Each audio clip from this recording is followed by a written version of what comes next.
Bruce Friedman of Adult Site Broker, and welcome to Adult Site Broker Talk, where each week we interview one of the movers and shakers of the adult industry, and we give you a tip on buying and selling websites.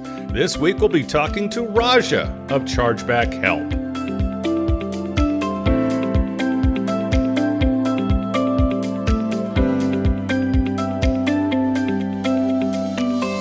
Adult Site Broker is proud to announce the launch of our new website at adultsitebroker.com. We've added some enhancements to the site, such as FAQs and a complete new platform. The look and feel of the new site is nice and up to date. The new site also has links to our marketplace and affiliate program. Plus, don't forget ASB Marketplace, the first platform where you can buy and sell adult sites and domains for free. ASB Marketplace allows buyers and sellers the chance to come together on properties that are valued below our company's minimum of $50,000. Don't pay for other marketplaces when ASB Marketplace gives you this service for free. Visit asbmarketplace.com and sign up as a seller or as a buyer today. And of course, there's ASB Cash, the first affiliate program for an adult website brokerage, where you can earn as much as 20% of our broker commission referring sellers and buyers to us at Adult Site Broker. Check out asbcash.com for more details and to sign up. Now let's feature our property of the week that's for sale at Adult Site Broker. We're proud to offer for sale the first NSFW social media platform in the world. The web app benefits from innovative technologies that enable over 960,000 members to instantly share their sexy photos and videos via computer or mobile. Today, the site has more than 200 new members signing up daily with zero spent on marketing. These leads are essentially coming from organic SEO, word of mouth, and premium backlinks.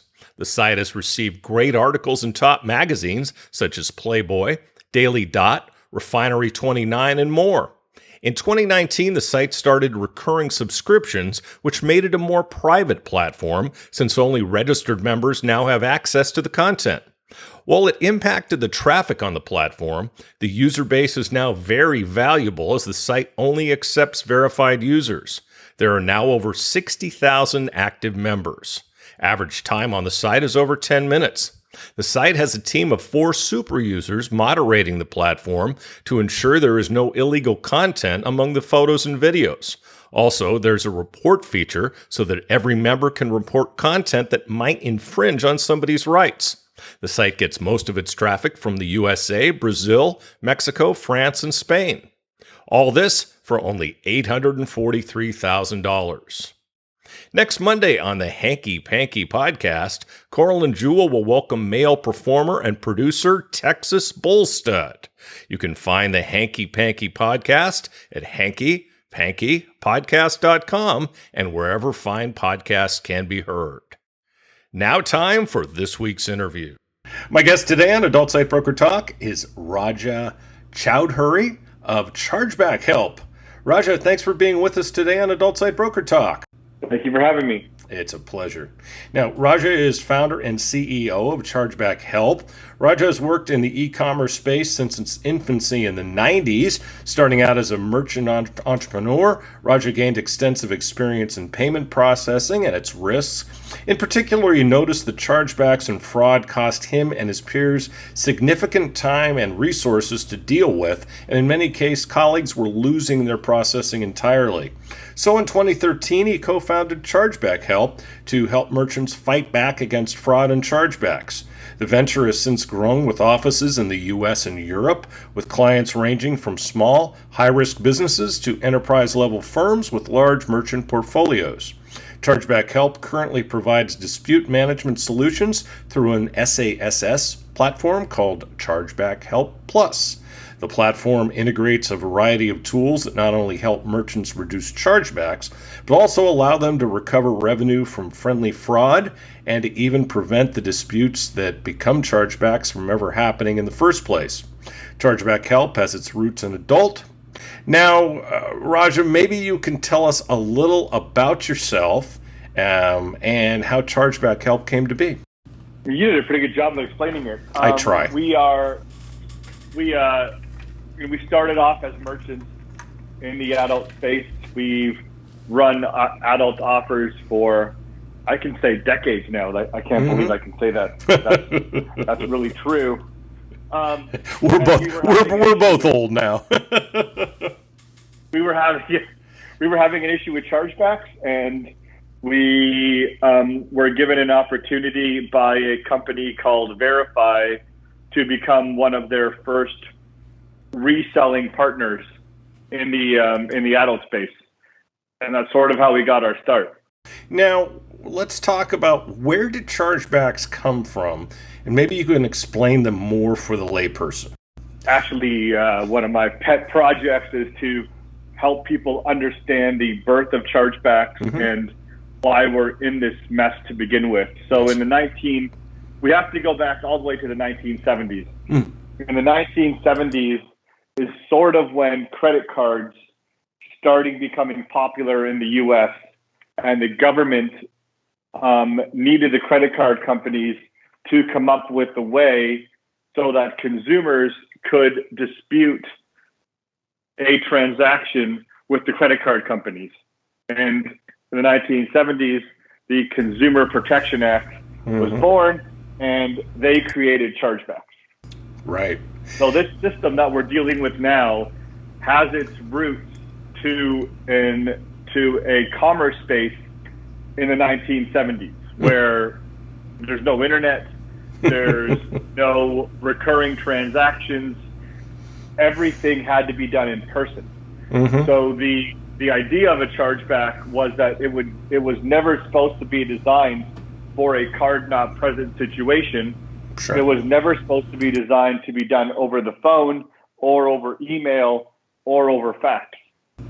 Right? The chargeback space has simply evolved to those sectors because no one until very recently has decided to overhaul this chargeback process.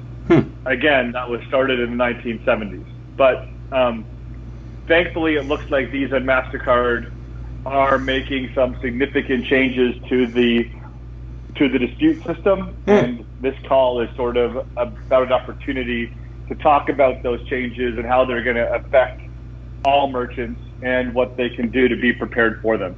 Interesting.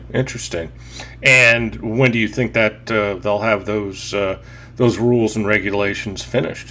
I mean, I've been talking about them for a couple of years now, and Visa was supposed to launch them April of this year. They delayed that until October of this year. It is my opinion that they are going to miss the October deadline as well. And we are probably looking at a soft launch maybe next April. Jeez. Now, I guess going along with this, the card networks want to retire the term chargeback. Why would they want to do that? Well, again, the term chargeback is archaic. Well, yes. And is not really descriptive of exactly what is going on, which is simply a dispute between a merchant and a consumer. So the term chargeback is supposed to represent the settled transaction where it has been determined that the liability lies with the merchant and not the consumer, and not the actual process of the dispute. So what we're going to do now is we're going to go back to very, very basics, and we're going to talk about these things as disputes, which is what they are. Simply a dispute between a merchant and a consumer. Okay. Now, explain dispute management for us and how it goes beyond chargebacks. Sure. So dispute management goes, again, every time there's a point of contention between a merchant and a consumer, we're going to call that a dispute and not simply a chargeback. And what Visa has done recently, and MasterCard is soon to follow, is they've created mechanisms that allow merchants to send back transaction information directly to the consumer's issuing bank at the onset of a dispute. Meaning that right now what happens is you have this process where a consumer gets to call their bank and simply state their side of the story, and the issuing bank has no idea what happened on the merchant side. Well, now through a product called Order Insight for for Visa, and Consumer Clarity for MasterCard, the consumer's bank can click a button and request more information regarding that particular transaction that the consumer is disputing. And in real time, the merchant has the opportunity to send the transaction data to the issuing bank and show the issuing bank that the consumer did in fact make this purchase, did receive the goods or services, and did interact with the product. Right. Now, how does Chargeback help provide dispute management for your clients? Well, so we are connected to the Visa and MasterCard dispute, this new system. We then, therefore, so we do chargebacks end to end. At the beginning of the dispute, we send the information to the issuing bank to help persuade the issuing bank that the transaction is in fact not eligible to become a chargeback, and the liability sides with the consumer.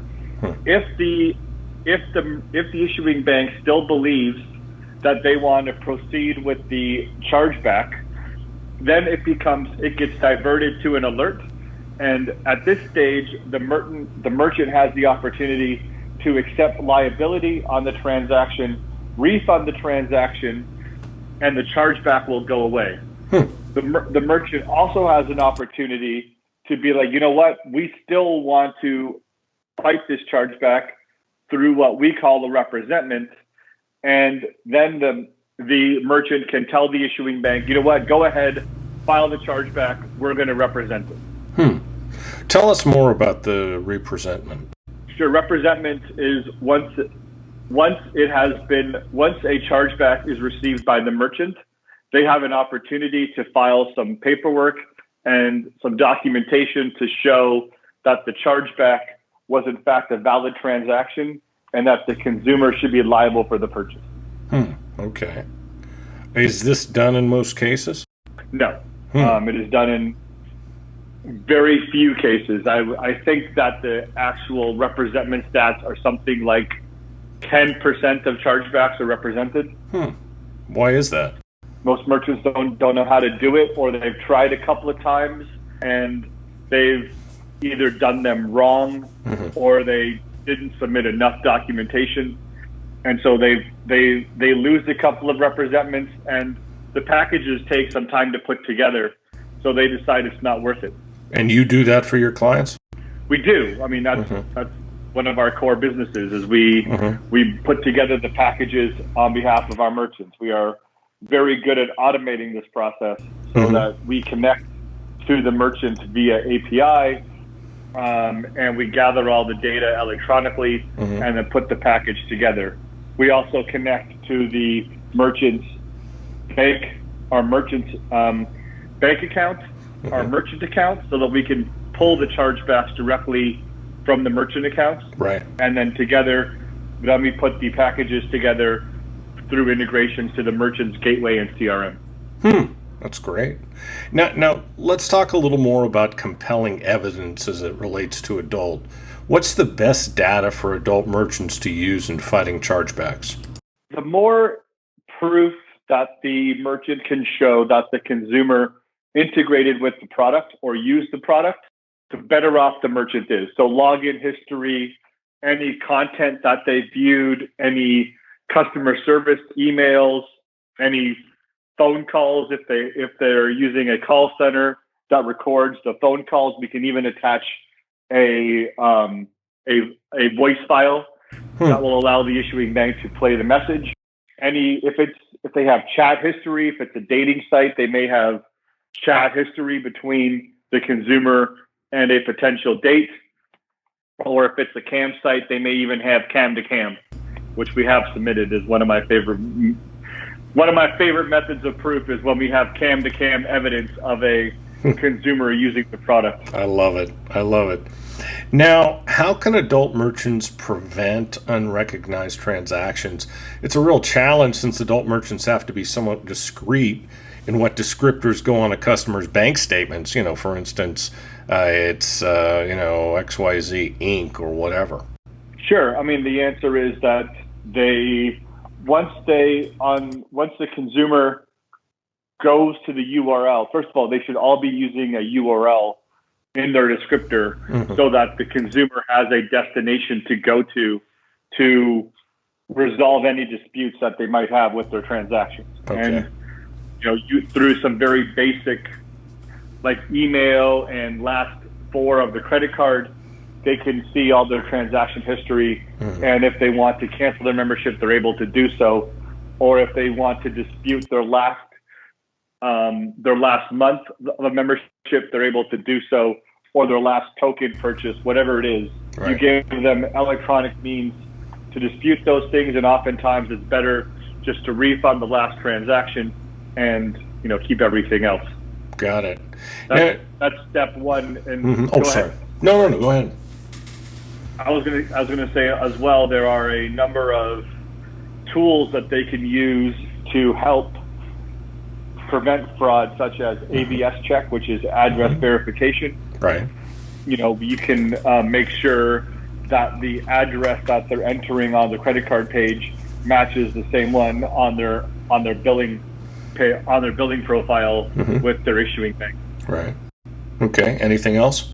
Yeah, I mean, there's 3D Secure, which we're messing around with. As some people know, 3D Secure doesn't protect adult transactions with Visa. It does on MasterCard. I hope that's true. I always get that confused, but I know that 3D Secure 2.0 looks like it's going to work across the board for all adult transactions. That's so we awesome. are playing with it, but it does result in increased declines, which a lot of merchants don't like, obviously. So we're trying to balance out the 3D Secure protection along with making sure that we're giving the merchants as many transactions as possible. Well, yeah. I mean, you decrease your declines, but you also greatly decrease your chargebacks. In the long run, you could be out ahead, right? Well, that's the balancing act, right? I mean, if you want to minimize fraud, you can decline every single transaction. You're going to have no fraud.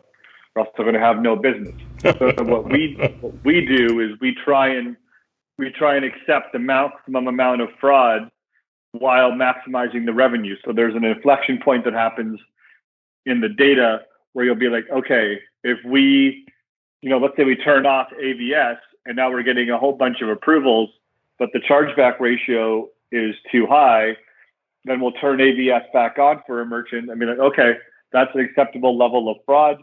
We're mitigating most of it. Our chargeback ratios are within acceptable levels, and away we go. And that's sort of where we specialize, is helping merchants really maximize their dispute prevention while at the same time maximizing their revenue. It is not, even though we are in the business of selling fraud prevention data, it is not our goal to sell as much data to our consumers. It is our goal to sell them only the data that is relevant for their business. That's awesome. Now, you've obviously been in this industry for a long time, and you've had your own sites for a long time. What kind of an advantage does that give you in dealing with other site owners about their chargebacks?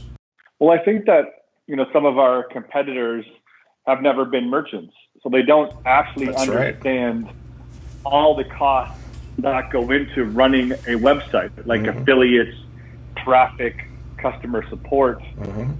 They're not trying to.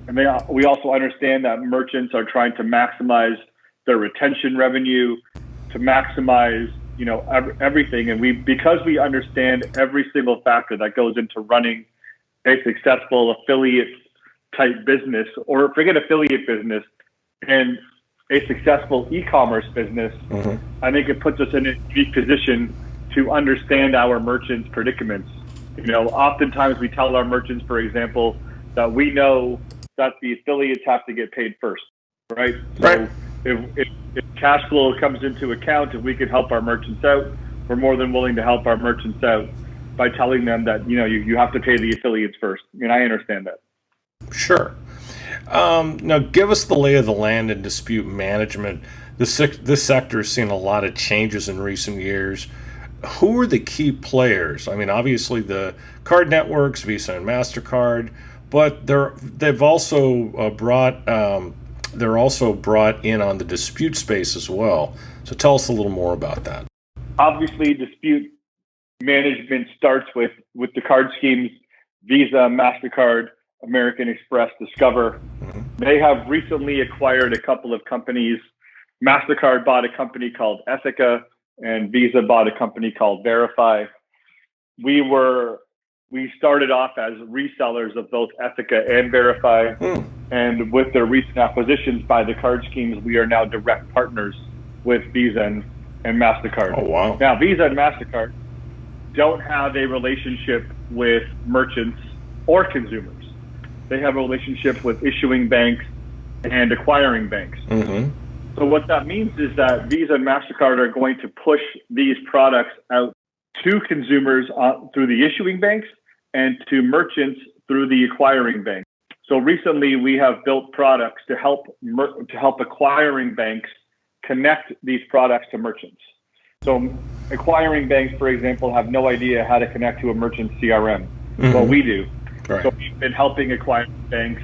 Visa and MasterCard have been asking acquiring banks to deliver these products to their merchants, mm-hmm. and we've been helping the acquiring banks become able to do so, either through a white labeled our system, mm-hmm. or through an API integration, or we do the back office support for the acquirer or the ISO. We do it a number of different ways. Okay. Now, is everybody an adult considered high risk, and if so, why is that? Yes. Everybody an adult is considered high risk. The answer is very simple. The number of disputes in our space is higher than the norm. Sure. Visa and MasterCard consider the norm to be a card present transaction. So any card not present transaction is considered a little bit high risk. But adult is obviously high risk. We have to pay a high risk registration fee to both Visa and MasterCard, and that is not going to go away anytime soon. Okay. Now, what are some of the... I'm sorry, go ahead. They allow us to process. Yeah, this is true. Now, what are some of the common pitfalls or mistakes that high-risk merchants get into? They can get into taking aggressive traffic from aggressive affiliates. Affiliates who are maybe not telling the entire truth to a consumer. Something like saying, join this site and you'll get 1 million movies. And then the consumer joins the site and there's only 10 movies in the site, for an example. Well, that's going to lead to a dispute. Right. Because the consumer was promised something that wasn't there. Yes. Right. Or they go to buy a product and the login information takes 24 hours to get to them. Well, in our world, these guys are looking for instant gratification. Yes. So that login information better be there in seconds after them putting in the credit card. Yeah. What else? Not answering a support email within a few hours, right? Having a consumer call a support number and being put on hold for 20 minutes. Those are all things that are going to lead to disputes and therefore chargebacks. Okay. Now, what kind of ROI should merchants expect from Chargeback Help's dispute management? Interesting question. It's hard to quantify. I'm going to do my best. Okay. So it really depends on the level of interaction or the level of proof that the merchant has between the consumer and their product. If it's a physical goods product and the merchant is diligent about showing the shipping information and they're requiring a signature on shipment, well, we win 90%.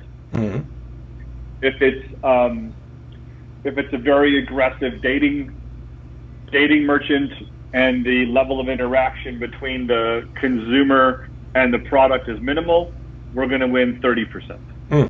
So it's a wide range, and it really depends on the level of data, how much data the merchant can show us that shows the interaction, again, to the interaction between the consumer and the product. That's the most important thing. Okay. And if we can show the consumer's bank that they used the product, it was them that made the transaction, then we're going to win most of the time. Now, there's been a lot in the news lately about the whole series of articles in the New York Times, for example, and MindGeek even lost their processing it for a brief time. So, based on all that, what does the future of high risk processing look like, especially in the adult space? It is my opinion that in the adult space we should let these stories just go and hope that they get buried. I think that the worst thing we can do is talk about them and and even ask for dialogue between the card schemes and us. Yeah, the card schemes know we exist. right. And we need them a lot more than they need us. This is true. They would like these stories to just go away. They don't want to be tied to or be forced to make a decision on anything. No, it's true. They make good revenue from it. They don't need it. If it becomes a PR problem for them, they will dump it. Okay. So basically, the bottom line is, let's keep our noses clean so they don't have more reasons to dump us. Exactly. Okay. And we are, right? Those again, the witch hunt against Pornhub was nothing of Pornhub's doing. There, it was a bad article, right? Yeah, a couple bad articles actually, and yeah, with a lot of lies. Which is why you never heard back from them. That's true. One writer seeming to have a vendetta against the industry. Yes, for years. So how can merchants get in touch with you? Pretty easily. Chargebackhelp.com. We have a contact form on our website. As well, they can email me personally, Raja, RAJA, at chargebackhelp.com. And can be found at most trade shows buying drinks late at night. Yes, I know about that part. So, Raja, and I hope we'll be seeing each other at those trade shows soon. Counting on Prague happening live. I guess they just did Marbella, so the chances are. We had a couple of guys. In Marbella. They had a good time.